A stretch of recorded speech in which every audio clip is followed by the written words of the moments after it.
हालातों पर बातचीत करते हैं। हमारे साथ हैं पाइपर सरिका के फाउंडर अभय अग्रवाल। अभय जी नमस्कार, स्वागत है आपका। तो एक ऐसा टाइम जब ये एंटिसिपेट किया जा रहा था कि शायद बाजार बॉटम आउट हो रहे हैं या फिर बॉटम आउट होने की तैयारी में है, तभी ट्रम्प टैरिफ बॉम्ब मार्केट को तहस नहस करने की पूरी कोशिश करते हुए ग्लोबल मार्केट्स के साथ साथ इंडियन मार्केट्स पर भी।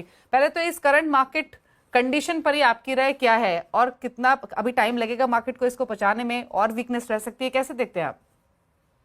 जी, गुड आफ्टरनून। देखिए, ये जो इंडिया में हो रहा है, हमारा जो मार्केट करेक्ट हो रहा है, इसको मैं समझता हूँ कि ये एक तरह से कोलैटरल डैमेज है कि हम ना कोई बहुत बड़े ट्रेड पार्टनर हैं यूएस के या किसी बड़े देश के, या और ऐसी कोई चीज हम एक्सपोर्ट करते हैं जिससे कि हमारी इंडस्ट्री पे बड़ा फर्क पड़ेगा।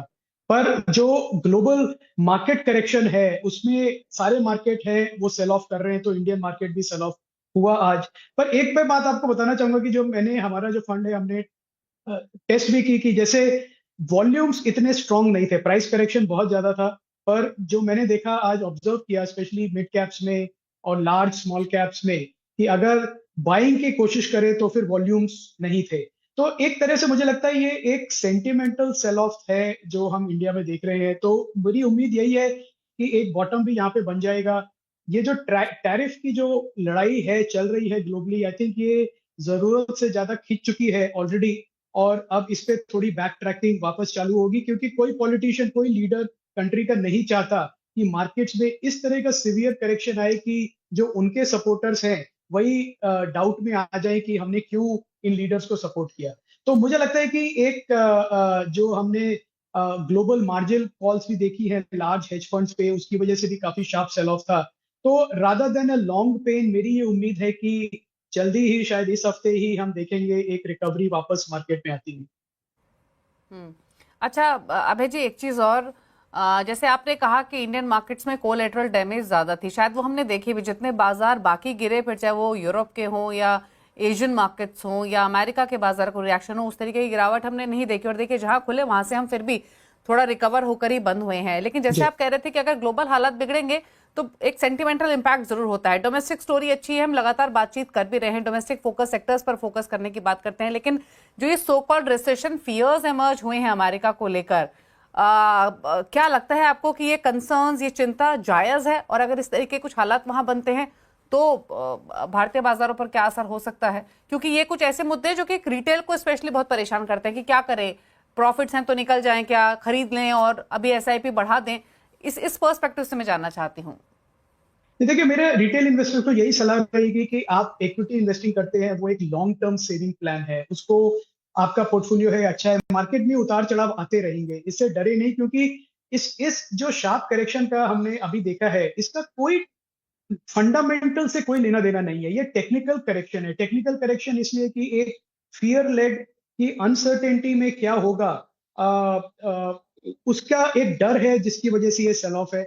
अगर आप एक लॉन्ग टर्म इन्वेस्टर से अच्छे पोर्टफोलियो को लेके बैठे हैं तो बिल्कुल उसको मत छेड़िए, ना उसको लाइट करिए, ना उसको प्रॉफिट बुक करिए। बल्कि मैं कहूंगा कि आप मौका ढूंढिए कि आपको अगर एंट्री मिल रही है ऐसे किसी स्टॉक्स में जो आप लेना चाहते थे, एलोकेशन बढ़ाना चाहते थे, पर आपको लग रहा था कि प्राइस उसका ज्यादा है और आप करेक्शन में कम आए, तो उसको पूरे कॉन्फिडेंस के साथ और कन्विक्शन के साथ ऐड करिए। ठीक है, इक्विटी इन्वेस्टिंग के लिए आपको कम से कम 5 साल का नजरिया रखना पड़ेगा। और जो एसआईपी की बात करी उसको तो बिल्कुल भी टच मत करिए। उसका एसआईपी का मतलब ही यही है कि आप मार्केट के उतार चढ़ाव को इग्नोर करके अपना सेम अमाउंट कंट्रीब्यूट करते रहिए। तो जैसा मैंने कहा कि ये जो ग्लोबल करेक्शन है जिसकी वजह से इंडिया में करेक्शन है, इसको आप मुझे नहीं लगता किसी को बहुत ज्यादा डरना चाहिए। फंडामेंटल्स अभी भी स्ट्रांग है, इंडियन डोमेस्टिक कंजम्पशन के मैक्रोज हमारे बेटर है। आज एक्साइज ड्यूटी बढ़ी, आप जिसकी बात कर रही थी अभी, उसकी वजह से गवर्नमेंट के फाइनेंसेस और स्ट्रांग होंगे। तो जो भी हो रहा है हमारे फेवर में ही हो रहा है। तो एक लॉन्ग टर्म पर्सपेक्टिव रख के रिटेल इन्वेस्टर्स को पूरे कॉन्फिडेंस के साथ इन्वेस्टेड रहना चाहिए, और बल्कि अपॉर्चुनिटीज और ढूंढनी चाहिए। बहुत बहुत संक्षेप में क्विक क्वेश्चन और आपसे अभय जी, आईटी फार्मा से तो सब कह रहे हैं अभी थोड़ा वेट एंड वॉच में रहें, लेकिन कुछ पॉकेट्स जो आपको लग रही हैं कि डिप्स मिले तो ऐड कर सकते हैं? जी, अभी हमने जो रिसेंटली मॉडल पोर्टफोलियो में चेंज किया है उसमें हमने ओवरवेट किया है बैंक्स को, स्पेशली छोटे बैंक्स को, जो काफी सेल ऑफ देख चुके हैं पिछले 6 महीने में। और हमें लगता है कि एक बड़ा स्ट्रॉन्ग फंडामेंटल बॉटम बना है वहां पे। एक्सेसिव प्रोविजनिंग उन्होंने ली है, कलेक्शन एफिशिएंसी भी बढ़ाई है, और अब जैसे जैसे इकोनॉमी में कंजम्पशन डिमांड वापस आ रही है, मुझे लगता है इन छोटे बैंक्स का जो बुक वैल्यू या उससे नीचे ट्रेड कर रहे हैं पूरा फायदा मिलेगा।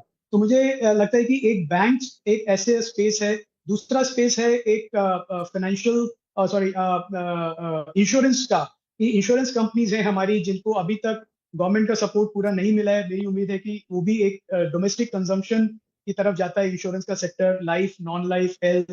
तो ये दो सेक्टर्स हैं जो मैं कहूंगा इन्वेस्टर्स को अपने रडार में रखने चाहिए एक शार्प रिकवरी के लिए। ओके, चलिए शुक्रिया अभय जी आने के लिए सीएनबीसी आवाज पर और बताने के लिए मार्केट्स पर अपनी राय, साथ साथ हमारे व्यूअर्स को सजेस्ट भी करने के लिए क्या करें इस मौजूदा मार्केट में। आगे बढ़ेंगे और ट्रम्प